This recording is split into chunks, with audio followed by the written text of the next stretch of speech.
Hello everyone. So here I'm come back with the new topic, that is place of agriculture in rural economy.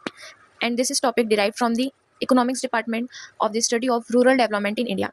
Rural development India में कैसे होता है, क्या होता है, वो सब इसमें हम जानते हैं। तो इसमें हम पहला पॉइंट पढ़ते हैं, place of agriculture in rural economy. Agriculture का, कृषि विभाग का हमारे रूरल इकोनॉमी में क्या महत्व रखता है, क्या प्लेस रखता है एग्रीकल्चर हमारी रूरल इकोनॉमी। तो फर्स्ट ऑफ ऑल हम पढ़ते हैं रूरल इकोनॉमी। तो रूरल इकोनॉमी बेसिकली होता क्या है? रूरल इकोनॉमी वो होता है, वहाँ जो भी इकोनॉमिक एक्टिविटीज़ होते हैं, जो भी लिवलीहुड होते हैं, वो मोस्ट रूरल पीपल जो होते हैं वो सब अपने लिवलीहुड के लिए वो सब एक्टिविटीज़ में इंगेज होते हैं, अपनी इनकम और अपनी एम्प्लॉयमेंट के लिए। जो भी रूरल पीपल, जो भी ग्रामीण क्षेत्र के लोग हैं, जो भी इकोनॉमिक एक्टिविटीज़ में इंगेज होते हैं उसे हम रूरल इकोनॉमी कहते हैं।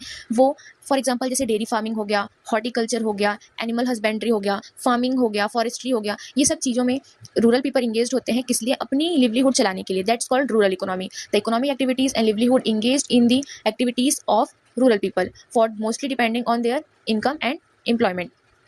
तो अब इसमें हम देखते हैं कि कुछ पॉइंट्स में इसे हम पढ़ते हैं कि क्या क्या पॉइंट हैं जो एग्रीकल्चर अपना प्लेस रखता है रूरल इकोनॉमी। सो एग्रीकल्चर क्या है? Major source of employment. क्यों होता है major source of employment? Just because हम लैंड है, लैंड में खेती करेंगे तो खेती करने के लिए हमको पीपल चाहिए। तो जनरली रूरल पीपल फार्मिंग करते हैं, फार्मर्स होते हैं, तो उनसे क्या होता है? उनको एम्प्लॉयमेंट मिलता है, उनको उनकी इनकम आती है। Sources of food supply. Agriculture rural economy में क्या डेवलपमेंट करता है? रूरल इकोनॉमी में एग्रीकल्चर जो हमको फूड सप्लाई करता है, जो भी हमारे वीट है, राइस है, ज्वार, बाजरा, ये सब हमारे एग्रीकल्चर से डिराइव होते हैं, जो इकोनॉमिक सोर्सेज के फूड सप्लाई होते हैं।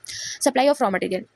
एग्रीकल्चर हमको रॉ मटेरियल देता है जो कि हमको कुछ भी इंडस्ट्रीज में काम करने के लिए मदद करता है। Sources of rural income. जो एग्रीकल्चर होता है, मैंने फर्स्ट पॉइंट पे ही बताया कि वो रूरल इनकम होती है, क्योंकि वो हमको एम्प्लॉयमेंट देता है, एम्प्लॉयमेंट से ही हमको क्या आती है? इनकम आती है। Supply of rural market, development of rural market. Agriculture से रूरल मार्केट डेवलप होता है। एग्रीकल्चर करेंगे हम, खेती किसानी करेंगे, तो खेती बहुत प्रकार की होती है। खेती हमारी राइस हो सकती है, वीट हो सकती है, ज्वार हो सकती है, बाजरा हो सकती है, फ्रूट्स की हो सकती है, वेजिटेबल्स की हो सकती है। वो सब क्या है? हमको हमारी इकोनॉमी मार्केट को, रूरल मार्केट को डेवलप करते हैं। Contribution to national economy.